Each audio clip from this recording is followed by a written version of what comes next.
सफलता के सफ़र में धूप का बहुत महत्व है, क्योंकि छाँव मिलते ही कदम रुकने लगते हैं। सोचा है तो तेरा हर सपना पूरा होगा, बस शुरुआत आज से करनी होगी। तुझे दुनिया से बाद में पहले खुद से लड़ना होगा। अगर तुम भी सफलता की सीढ़ी का पहला कदम चढ़ना चाहते हो तो ये 3 कहानियाँ ज़रूर सुनना। ये कहानियाँ तुम्हारे जीवन के संघर्ष में तुम्हारे काम आएंगी और तुम्हें ऊर्जा से भर देंगी।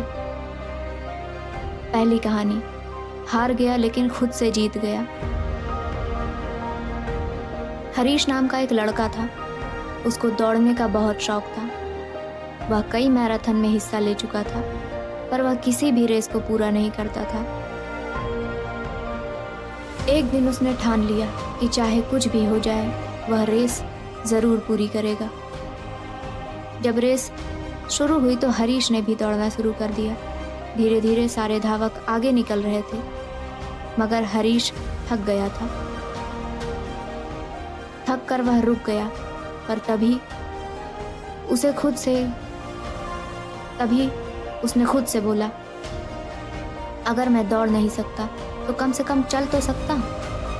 और उसने ऐसा ही किया। वह धीरे धीरे चलने लगा। धीरे धीरे ही सही, मगर वह आगे बढ़ रहा था और थकान के कारण उसके शरीर में ताकत नहीं रह गई थी। जल्द ही वह नीचे गिर पड़ा। उसने मन ही मन एक कविता दोहराई, नील गगन की ऊंचाइयां भी कम हो जाएंगी, समंदर की गहराइयां भी कम हो जाएंगी, मन का आत्मविश्वास इतना बढ़ जाएगा कि रास्ते की परेशानियां भी कम हो जाएंगी।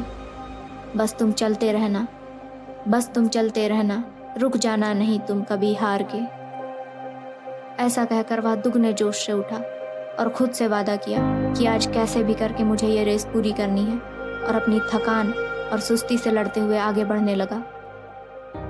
अंत में उसने रेस पूरी कर ली। माना कि वह रेस हार चुका था, लेकिन आज उसके आत्मविश्वास की कोई सीमा नहीं थी, क्योंकि उसने जो ठाना था वह करके दिखाया और हार कर भी जीत गया। इसलिए मेरी यह बात हमेशा याद रखना कि कभी हारने का इरादा हो तो उन लोगों को याद कर लेना जिन्होंने कहा था कि तुमसे नहीं हो पाएगा, तुम कभी कुछ नहीं कर सकते हो, तुम इस धरती पर बोझ हो। अब वक्त आ गया है मेहनत करने का। आज मेहनत कमाई से ज़्यादा करो, एक दिन कमाई मेहनत से ज़्यादा होगी। तो चलो दूसरी कहानी की ओर बढ़ते हैं। परिस्थितियों को दोष देना। कुछ लोग अपनी असफलता और हार के कारण अपनी परिस्थितियों को दोष देते हैं। इस कहानी को सुनने के बाद तुम परिस्थितियों को दोष देना छोड़कर खुद को सुधारने की कोशिश करोगे, जो कि तुम्हारी काबिलियत बढ़ा देगा। काफ़ी समय पहले की बात है। एक आदमी रेगिस्तान में फंस गया था। वह मन ही मन अपने आप को बोल रहा था कि यह कितनी सुंदर और अच्छी जगह है। अगर यहाँ पर पानी होता तो यहाँ पर कितने अच्छे अच्छे पेड़ उग रहे होते, कि यहाँ पर कितने लोग घूमने आना चाहते होंगे, परंतु पानी की कमी होने की वजह से यहाँ नहीं आ पाते। वह मन ही मन खुद को कोस रहा था और कह रहा था, काश अगर ऐसा होता तो कितना अच्छा होता, काश वैसा होता तो कितना अच्छा होता। अब उसे प्यास लगने लगी थी। मन ही मन उसने कहा, यहाँ पानी नहीं है, और ईश्वर उसकी सारी बातें सुन रहे थे। वह इंसान पानी की तलाश में इधर उधर घूम रहा था। थोड़ी देर में बहुत ढूंढने के बाद उसको एक कुआं दिखाई दिया जो पानी से लबालब भरा हुआ था। वह इंसान काफी देर तक सोचता रहा। फिर उसको वहां पर एक रस्सी और बाल्टी दिखी। उस इंसान ने जैसे ही बाल्टी को कुएं में डाला, तभी जोर से हवा चली और कागज की एक पर्ची आकर उसके पैर के पास गिरी। उसने उस पर्ची को हाथ में लिया और उस पर्ची को खोल कर देखा। उस पर्ची में लिखा था कि तुमने कहा था कि यहाँ पर पानी का कोई स्रोत नहीं है। अब तुम्हारे पास पानी का स्रोत है। अगर तुम चाहो तो यहाँ पौधा लगा सकते हो। उस व्यक्ति ने उस पर्ची को वहीं रखा, कुएं से पानी निकाला, अपनी प्यास बुझाई और वहां से चला गया। और दोबारा लौटकर वो व्यक्ति वहाँ नहीं गया।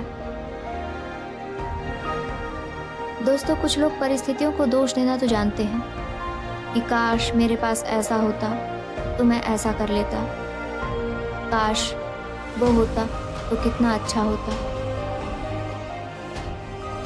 अगर तुम परिस्थितियों को दोष देना चाहते हो तो कोई बात नहीं, मगर खुद से एक सवाल जरूर करना, क्या तुम्हें वाकई लगता है कि जब तुम्हें सारी सुविधाएं मिल जाएंगी तो तुम परिस्थितियों को बदल दोगे? लेकिन वास्तव में ऐसा कुछ भी नहीं है। कुछ लोगों के पास उपयुक्त सोर्स होने के बाद भी वे परिस्थितियों को नहीं बदल पाते। सिर्फ वे परिस्थितियों को ब्लेम करना चाहते हैं। ऐसे लोग अपनी कमजोरियों को छुपाने के लिए परिस्थितियों को दोष देते हैं। मगर मेरी ये बात हमेशा याद रखना कि परिस्थितियों को दोष देना कमजोरी की निशानी है। इससे भागने की बजाय इसका डट कर सामना करो। परिस्थितियां एक विपरीत समय ही तो हैं जो गुजर जाएंगी, बशर्ते तुम अंधेरे से घबराना नहीं, क्योंकि सितारों को चमकने के लिए घनी रात चाहिए होती है, दिन की रोशनी नहीं। हार मत मानो हालातों से, ये हालात हमें मजबूत बनाते हैं। हर मुश्किल में समान रहना, धूप और छांव को सहना सिखाते हैं। फितरत अदृश्य होती है इंसानों की, ये हालात इंसानों की पहचान कराते हैं।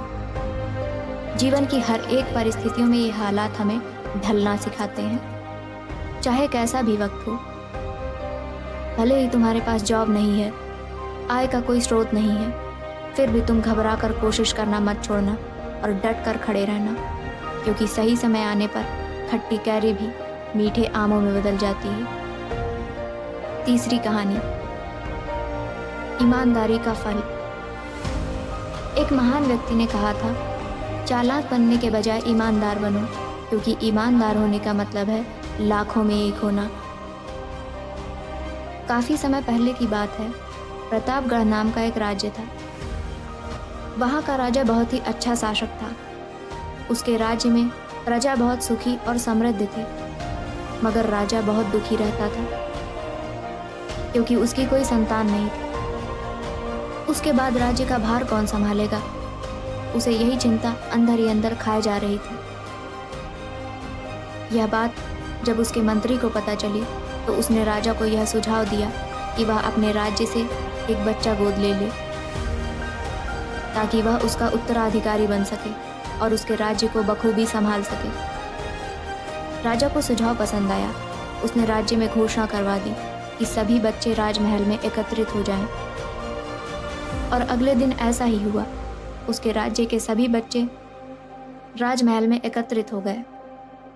राजा ने सभी बच्चों को पौधे लगाने के लिए अलग अलग तरह के बीज दिए और कहा कि अब हम 6 महीने बाद मिलेंगे और देखेंगे कि किसका पौधा सबसे ज्यादा अच्छा है। एक बच्चा ऐसा था कि महीना बीत जाने के बाद भी उसके गमले में बीज अभी तक नहीं फूटा था, लेकिन वह रोज उसकी देखभाल करता था और रोज गमले को पानी देता था। देखते ही देखते 3 महीने बीत गए, लेकिन वह बीज अंकुरित भी नहीं हुआ था। अब बच्चा परेशान हो गया था। तभी उसकी माँ ने कहा, बेटा धैर्य रखो, कुछ बीज को फलने में ज़्यादा वक्त लगता है। और वह भी उम्मीद लगाकर पौधे को सींचता रहा। 6 महीने बीत गए। राजा के पास जाने का समय आ चुका था और उस बच्चे का पौधा अभी तक नहीं उगा था। वह डरा हुआ था कि सभी बच्चों के गमलों में पौधे होंगे और उसका गमला खाली होगा, लेकिन वह बच्चा ईमानदार था। वह भी अपना गमला लेकर महल पहुंचा। सारे बच्चे महल में आ चुके थे। कुछ बच्चे जोश से भरे हुए थे क्योंकि उनके अंदर राज्य का उत्तराधिकारी बनने की लालसा थी। थोड़ी देर बाद राजा भी दरबार में आ गए। उन्होंने आदेश दिया तो सभी बच्चे अपने अपने गमले उत्साह से दिखाने लगे, मगर एक बच्चा सहमा हुआ था और वो बच्चा वही था जिसके गमले में बीज अभी तक नहीं फूटा था। तभी राजा की नज़र उस गमले पर पड़ गई। राजा ने उस बच्चे से कहा, तुम्हारा गमला तो खाली है। तो उस बच्चे ने कहा, लेकिन मैंने इस गमले को 6 महीने तक सींचा है, उसकी देखभाल की है। राजा उसकी ईमानदारी से खुश हुआ कि उसका गमला खाली है, फिर भी वह हिम्मत करके यहाँ आ तो गया। सभी बच्चों के गमलों को देखने के बाद राजा ने उस बच्चे को सभी के सामने बुलाया। बच्चा सहम गया, पर वह फिर भी राजा के कहने पर सबके सामने आ गया। राजा ने उस बच्चे का गमला सभी को दिखाया और सभी बच्चे जोर से हंसने लगे। राजा ने कहा, शांत हो जाइए, इतने खुश मत होइए। आपके पास जो पौधे हैं सब बंजर हैं। आप कितनी भी मेहनत कर लें उसमें से कुछ भी नहीं निकलेगा, लेकिन असली बीज यही था। राजा उसकी ईमानदारी से बेहद खुश हुआ और उस बच्चे को राज्य का उत्तराधिकारी बना दिया गया। दोस्त, सच कुछ भी नहीं, बस बेबाकी का दूसरा नाम है। इसलिए ईमानदारी का होना बहुत ज़रूरी है। अगर हम खुद के साथ ईमानदार हैं, जीवन के किसी न किसी पड़ाव में हम ज़रूर सफल हो जाएंगे।